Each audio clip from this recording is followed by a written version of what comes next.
রাশেদ প্রধানের বিরুদ্ধে বক্তব্য বা রাশেদ প্রতিবাদ জানাতে হবে, এটা আমরা অত্যন্ত দুঃখজনক। এবং আমি মনে করি যে রাশেদ প্রধান তার অতীতের ইতিহাস যদি আমরা বলি তাহলে এই রাশেদ প্রধানদের পরিবার এই অকৃতজ্ঞ। আমি মনে করি 1974 সালে ঢাকা বিশ্ববিদ্যালয় ছাত্র হত্যার দায়ে এই রাশেদ প্রধানের বাবা তখন হত্যাকাণ্ডে দণ্ডিত হয়েছিল। সেই 1978 সালে শহীদ রাষ্ট্রপতি জিয়াউর রহমান ক্ষমতায় এসে তাকে সাধারণ ক্ষমা করে এবং মুক্ত করে দেয়।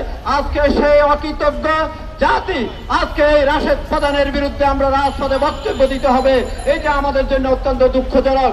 আমি বলতে চাই আমরা যাতে আর বিকল্প কোনো পথ গ্রহণ না করতে হয় সেজন্য রাশেদ প্রধান সহ আমরা কিছুদিন আগে দেখেছি ওই নাসির উদ্দিন পাটোয়ারি ওই মির্জা আব্বাস সম্পর্কে মির্জা আব্বাসকে যেভাবে তুচ্ছ তাচ্ছিল্য বা তার সম্পর্কে যে অসত্য বিভ্রান্তিমূলক বক্তব্য দিয়েছে সেটাকে আমরা প্রতিবাদ এবং প্রতিরোধ না করতে পেরে আজকে তারা আশকরা হয়ে আজকে বিভিন্ন জাতীয় নেতৃবৃন্দর বিরুদ্ধে বক্তব্য রাখছে।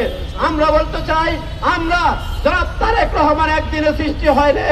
তারেক রহমান দীর্ঘ 17 বছর বাংলাদেশের মানুষকে, মুক্তিকামী মানুষকে, বিভিন্ন শ্রেণী পেশার মানুষকে ঐক্যবদ্ধ করে এই তারেক রহমান নির্বাচিত জীবন থাকা অবস্থা তারেক রহমান বাংলাদেশের মানুষকে ঐক্যবদ্ধ করে সেদিন ওই ঘোষিনী বেগমদের শাসনকে এবং রাষ্ট্রের সর্বোচ্চ ক্ষমতাকে কুক্ষিগত ক্ষমতাকে তিনি বৃদ্ধাঙ্গুল দেখিয়ে শেখ হাসিনাকে পালিয়ে যেতে বাধ্য হয়েছে।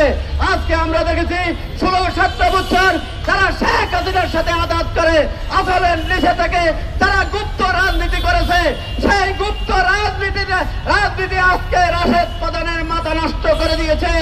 আজকে রাশেদ প্রধান 5ই আগস্টের পরে রাশেদ প্রধান ছিল আমাদের রাজনৈতিক সহযোদ্ধা, কিন্তু 5ই আগস্টের পরে কি এমন আলাউদ্দিনের চারা পেয়েছে, কি এমন অবস্থা পরিস্থিতি সৃষ্টি হয়েছে, রাশেদ প্রধান বিএনপি রাষ্ট্রের প্রধানমন্ত্রীর বিরুদ্ধে কথা বলতে হবে, তাকে বিষেধাগার করতে হবে, তার বিরুদ্ধে অসভ্য মন্তব্য করতে হবে।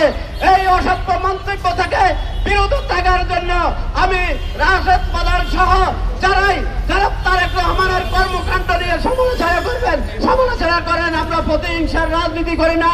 আমরা সবসময় বেগম খালেদা জিয়ার আদর্শ এবং শহীদ রাষ্ট্রপতি জিয়াউর রহমানের পথ অনুসরণ করে আমরা রাজপথে দায়িত্বশীল নেত্রীর বলয় তৈরি করার জন্য আমরা রাজনীতি করেছি। আমরা এদেশের মানুষের মুক্তির আন্দোলনে রাজনীতি করেছি।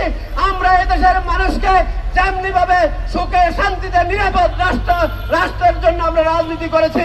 আজকে আমরা দেখেছি এক শ্রেণীর গুপ্ত রাজনীতি বাংলাদেশের রাজনীতিতে বিশৃঙ্খলা সৃষ্টি করে এবং অপরাজনীতির জন্য বিএনপির মাত্র 2 মাস হয়ে তারা রাষ্ট্রীয় ক্ষমতা গ্রহণ করেছে। কি এমন পরিস্থিতি সৃষ্টি হয়েছে তারেক রহমান বিএনপিকে ঘায়েল করার জন্য আপনারা চক্রান্ত করবেন। এই সকল ষড়যন্ত্র সকল চক্রান্তকে নস্যাৎ করে দিতে হবে।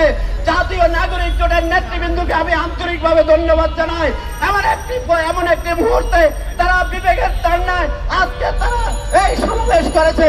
এই সমাবেশের মাধ্যমে আমরা স্পষ্টভাবে জানিয়ে দিতে চাই আর কোন ষড়যন্ত্র বাংলাদেশের মানুষ মেনে নিবে না।